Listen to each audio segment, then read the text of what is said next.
В Амгинском районе проживает 4084 семьи, из которых 1021 являются многодетными. Так, в селе Покровка проживает 210 семей, из них 29 многодетных и 20 интернациональных семей. Одной из интернациональных и многодетных семей является семья Петровых. Александр и Игорь Петровы вместе 21 год, имеют 4 детей. Петровы по образованию ветеринары. Познакомились они, будучи студентами Якутской государственной сельскохозяйственной академии. Ну, вообще мы студенческая семья. Мы с Александрой вместе учились в сельхозакадемии, тогда ЕГСХ была. Ну, она на курс младше меня училась, факультета ветеринарной медицины. Ну, в общежитии познакомились. Ну, как это всегда бывает. Кто-то кому-то понравился, какие-то интересы. И вот так начали дружить. И в 2003 году сыграли свадьбу. Ну, это получается, Александра была на 3-м курсе. Да, На 3-й курс, я на 4-й курс. И ну вот так образовалась наша семья Петровых. И осенью, в октябре уже дочки родились, близняшки Айза и Белла.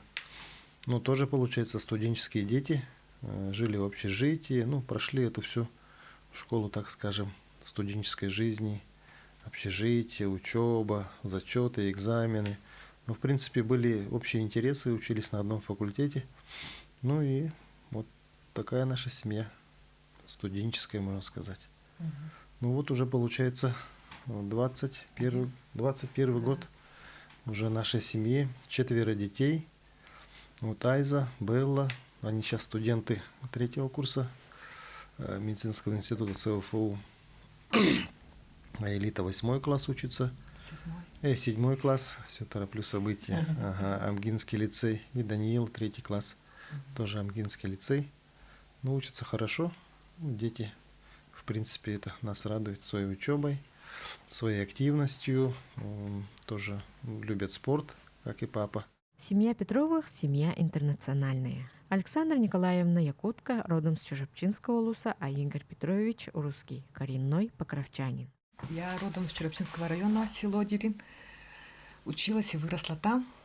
И школу закончила, и вот вышла замуж, и уже как в Покровке живем. Нас в семье 4 детей, я 3-й ребенок в семье.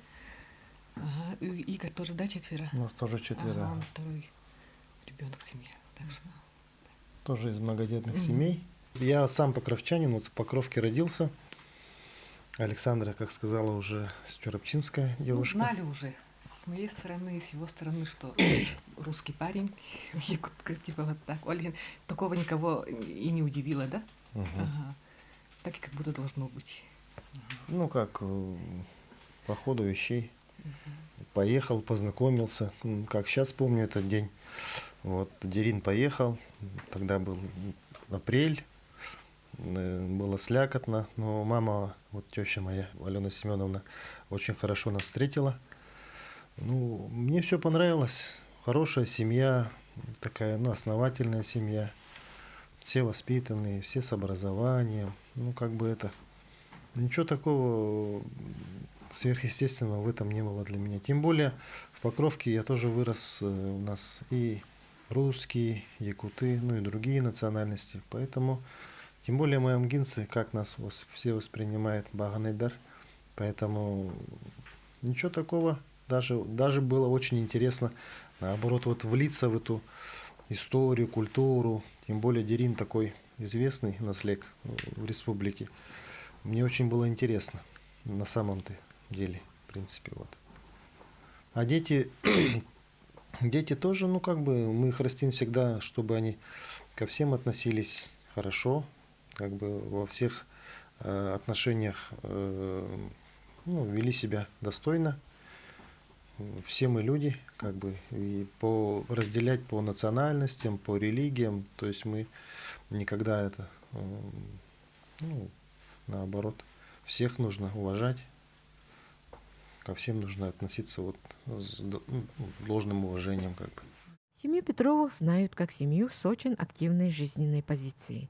Петровы любят активный отдых, любят путешествовать, ходить в походы и просто обожают быть все вместе. Мы любим вообще вместе находиться. Вот мы всегда смеемся, что когда собираемся, мы можем на одном квадратном метре быть все. Да, всей семьей из 6 человек. То есть на кухне. Ну, то есть у нас вот даже тянет, ну, чтобы быть рядом. Мы любим ходить в походы. Ну, у нас я не рыбак и не охотник, да, но я спортсмен и я ягодник. Поэтому я стараюсь тянуть туда, куда у меня эта душа, да, рвется, так можем сказать. Ну, стараюсь, чтобы мы выходили почаще на природу. Вот мы выходили, ездили, в городе жили, тоже частенько ездили на велосипедах, пешком, в походы. Как бы интересно было. И вот родилась такая идея, чтобы построить себе вот заимку, да? Ну, называется Саилык, где мы проводим все лето. Там у нас хозяйство, там мы доим коров. И вот это все увлечение вот этими походами, какими-то вот выходами на природу, она вылилась вот в это мероприятие. Мы все лето проводим на природе. То есть там нет электричества, там мы у реки живем, там первые года готовили на костре, на мангале, да? Было такое время. Мы с семьей любим ходить в походы, особенно вот весной, летом, осенью. Ходили вот недавно, после Нового года, в поход. На гору поднимались в минус 40 с чем-то градусов. Очень было холодно. Устали очень. Там были типа вопросы, связанные с Амгой, с Покровкой. Папа делал такие листочки, и там были вопросы. Например, когда образовалась Амга, когда образовалась Покровка, какие притоки у реки есть. Такие вот примерно вопросы связанные. Игра какая-то. Ага, Игры. да.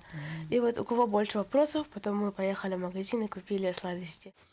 А я еду за туманом и за запахом тайги. Поход в жесточайших условиях. Группа из 6 человек. Идем.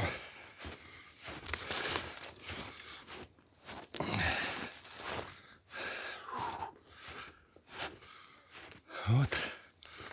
Листвяк. Сосняк.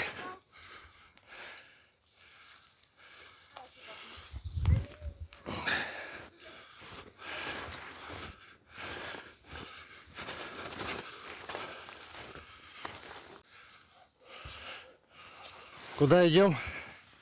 Мы идем к скалам. Ищем очередное КП. Давайте. Вон шалаш. Шалаш. Начинается конкуренция. О, счастливые люди. Нашла очередное КП. Сейчас будем отвечать на вопрос контрольного пункта. Сейчас будем чай пить. Родители стараются привить детям любовь к природе, труду и спорту. Самое хорошее качество – это самостоятельность. Когда дети… что такое самостоятельность? Самостоятельность – это набор умений и знаний. То есть то, что родители передают своим детям, навыков. Если он самостоятельный, значит, он уверен в себе, он может сделать то-то, то-то, то-то. Допустим, у нас сейчас старшие дети, они настолько самостоятельны, что, ну, Александра всегда их учила готовить, за собой ухаживать. То есть воспитывали в таком духе, чтобы они были, ну, вот, более независимы. Мы говорили, вы пойдете учиться. Они у нас уже с 8 класса, 9, 10, 11 в МГИ учились. И жили там, ну, в разных местах. И я говорю, все равно вы должны уметь приготовить себе есть, собрать себя в школу, делать уроки. Вас никто, мы вот здесь, а вы там. Вас никто не будет как бы теребить, делайте. Вы самостоятельно сделаете, тогда у вас будет результат. И вот они научились, и мы уверены, что они вот действительно такие универсальные студенты. Умеют все, да? Приготовить, собраться, очень хорошо, ну, хорошо учатся, самостоятельно все делают там, и мы не переживаем за них в этом плане. Вот если родители научат самостоятельности своих детей, Вот младшие у нас еще далеки от этого. Еще придется работать и работать над этим. Оказывается, старшие дети и младшие дети – это совсем разные вещи. Когда были старшие, когда у нас Айза была, маленькие были, ну, как-то это, ну, студентами были, учились там, не знаю. Ну, как-то вот они немножко по-другому воспитаны. Немножко. А младшие, они более такие избалованные. И сейчас время такое, им все интересно, вот это все. Мы росли со старшими, да.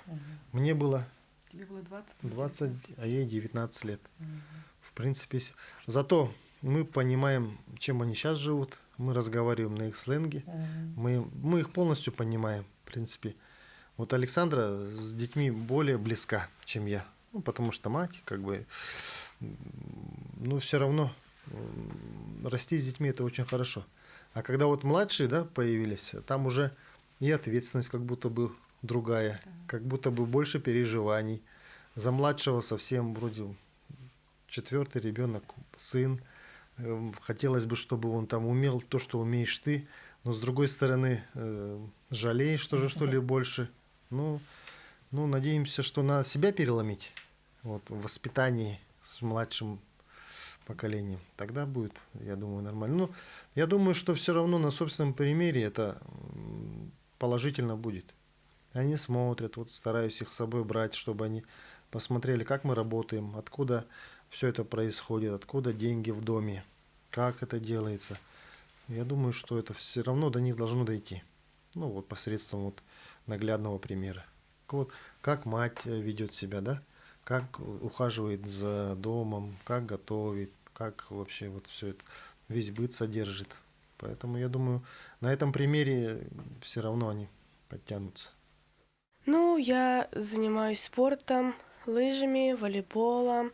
В прошлом году в апреле ездила на лыжные сборы в Алдан.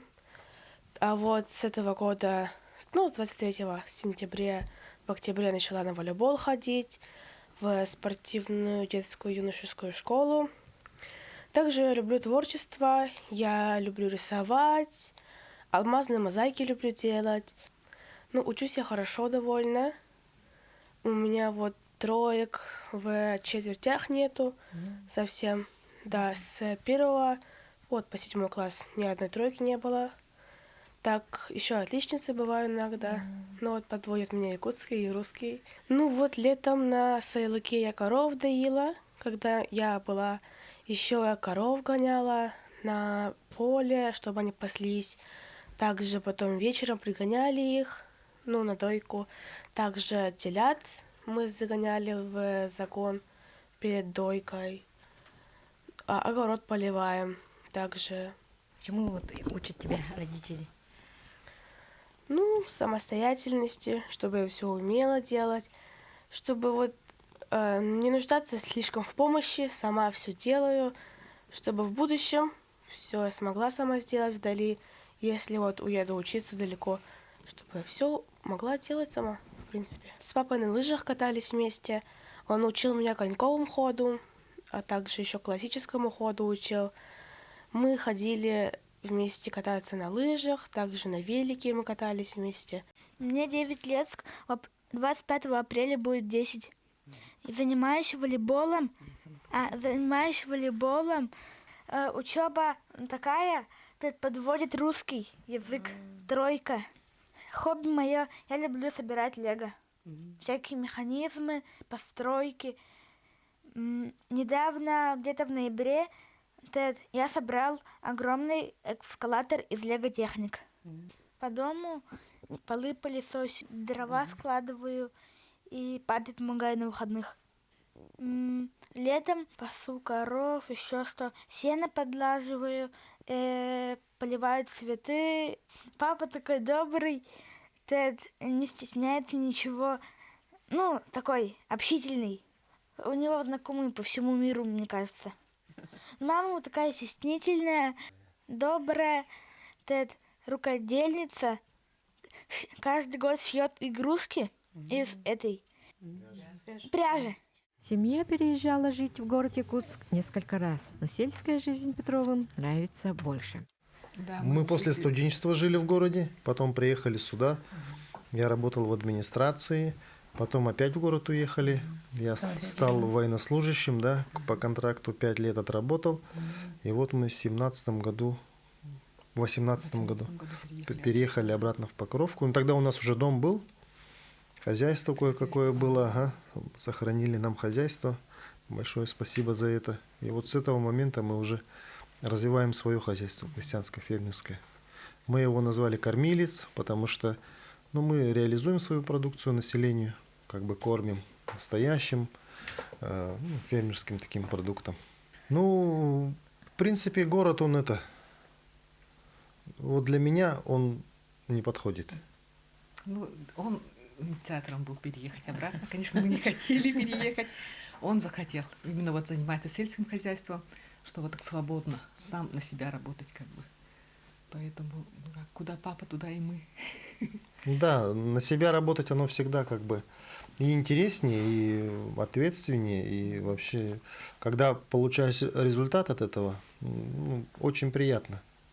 Очень приятно, когда смотришь, что у тебя и привесы, и молоко растет, и сено ты косишь хорошо, процесс идет, принимаешь решения, эти решения как бы исполняешь. Это очень здорово на самом деле. Вот. Мы счастливые люди, что живем в селе. В городе, конечно, в городе хорошо, там мероприятий много. Допустим, у меня много там было спортивных мероприятий, соревнований. Я везде участвовал, старался. Круг общения был большой.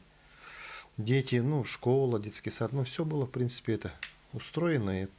Вот контракт я сам не продлил, и вот я уже думал об этом, что приеду, буду заниматься животноводством. Обязательно коней будет больше, еще что-то. И так все идет по этому, что мы построили Саилык, да, вот там же турбазу строим, агротуризмом занимаемся потихонечку. Все как-то вот оно идет одно за одним. Идеи рождаются, и вообще, когда занимаешься спортом, особенно вот бег или лыжи, да, или велосипед, что-нибудь такое цикличное и долгое, всегда появляются какие-то интересные идеи. Вот именно в этот процесс, когда ты тренируешься, мысли светлые или что, я не знаю, всегда вот какая-то идея. Вокруг этой идеи строится потом какой-то вот процесс. Потом этот процесс выливается в что-то. Строится здание, там, не знаю. Я думаю, что правильной дорогой идем. То, что вот выбрали жизнь в селе. Конечно, проблемы здесь со школой в Покровке, но это временное явление, надеюсь. В 2019 году, благодаря грантовой поддержке «Агростартап», Петровы построили скотопомещение на 50 голов. На сегодня хозяйство возросло до 90 голов. С 1 июля 2019 года хозяйство наше существует, вот уже по сей день. В принципе, начали мы неплохо, у нас старт был хороший, у нас свое поголовье уже было, личное подсобное хозяйство, да, поэтому постепенно и это увеличили поголовье. В разные годы было по-разному, доходило даже до 100 голов. Так как не хватает кормов, земли, там кое-какие другие экономические вопросы, поэтому мы немножко это то сбавляем, то увеличиваем, но всегда придерживаемся того плана, который у нас есть. Мы же работаем по плану, мы же грант получили. В принципе, мы должны это поголовье сохранять. Но у нас всегда больше. То есть мы сдаем молока больше, мяса больше, поголовья у нас больше. У меня ранний отел. У меня с начала декабря уже начинается отел. И вот постепенно идет. Сейчас уже 10 голов. Каждый день надаиваем где-то около 70 литров молока. Сдаем, мы круглый год сдаем. У меня вообще политика, работа такая, что молоко нужно сдавать круглый год, чтобы не было вот этих финансовых каких-то обвалов, кассового разрыва. В принципе, у нас получается, потому что у нас есть свои быки-производители. По первой же случке корова осеменяется быками, соответственно, она это приносит потомство рано. Есть вот молодые коровы, телки, которые, допустим, до июня месяца тянутся, отел. Это тоже хорошо, потому что мы их, считай, где-то до апреля спокойно можем доить. То есть у нас всегда молоко, у нас всегда есть средства, молочные, имею в виду. Поэтому это очень хорошо. Я бы всем советовал, чтобы придерживались именно такого момента, чтобы всегда было молоко. В работе хозяйства участвует вся семья, у всех свои обязанности, все умеют доить коров и косить сено. Дети же сейчас хотят заработать на что-то. И они понимают, что есть такая финансовая грамотность. Они получают заработную плату, хоть небольшую, папа им платит, они хотят увеличить объем своих услуг. Это очень здорово и начинает правильно выстраивать взаимоотношения. И второе, они учатся оперировать деньгами. Это очень здорово. Они понимают, что они заработали там на телефон или еще на ноутбук, допустим, да, студенты. Это очень классно. Когда они сами видят, что вот мы надоили столько молока, да, столько мяса продали, мы им говорим, вот мы заработали столько-то, а в прошлом году столько-то, уже идет анализ. Это очень для них очень приятно. Кроме крупного рогатого скота, Петровы держат лошадей. Зимой на подкормку Игорь Петрович берет своих детей, и вот на одной из них мы побывали вместе с ними. Едем кормить молодняк лошадей в поле, сейчас поищем их. Мы должны стоять, в принципе, на известном нам месте. Тебеневка в этом году идет хорошо. Лето было хорошее, осень была относительно сухая, поэтому корма есть. Взяли зерно, будем найдем, рассыпем зерна, покормим. Там двухлетки, трехлетки, поэтому их обязательно нужно подкармливать. Сейчас очень самое такое время для них подпитаться. Хотел загнать в загон, но места не хватает, стоят годовалые. Будем кормить в поле. Ну, в поле кормить тоже хорошо. Много снега. После тебеневки им нужен снег.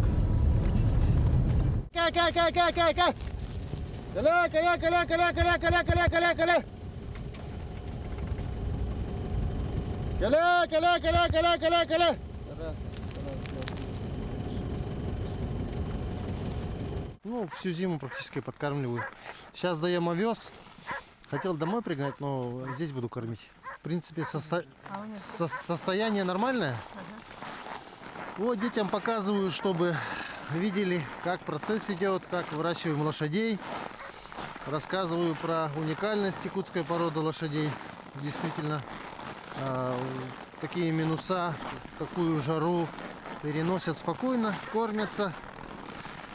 Ну, неприхотливые, да, Даня? Угу. Сами же едят, да? Да. В поле. В принципе, это показываю, чтобы дети знали о сельской жизни, знали, чем папа занимается, чем семья занимается. Ну вот, миссию сегодня выполнили. Основное. Все же на месте, да? Сколько? 10. Все на месте? Да. Вот. Ну все, в принципе. Ну а такое занятие вам нравится? Нравится. Что вы делаете? Кормим лошадей. Холодоустойчивые, выносливые. В дальнейшем Петрова планирует участвовать в семейном гранте и расширить свое хозяйство. Мне нужно оценить свои возможности и попробовать поучаствовать в этом гранте. Да, я хочу скотопомещение большое, более-менее благоустроенное, механизированное. Так у нас век так 21, поэтому все должно быть. Такого вот ручного труда должно быть меньше, тогда эффект будет больше. Объявленный год семьи в России и год детства в республике семья приняла с большой радостью и воодушевлением. Ну, государство, да, последние года очень хорошо поддерживает семьи материально, да. Ну, платятся там вот эти пособия различного рода уровня. Ну, это здорово. Это давно должно быть так.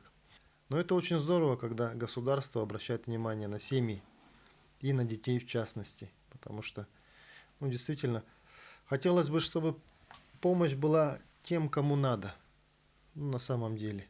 Кто нуждается в этой помощи. Тем более в столь сложное время. Семья – это источник вдохновения, поддержки и любви. Это место, где каждый человек может быть самим собой, чувствовать себя защищенным и любимым. А семья Петровых – прямой этому пример.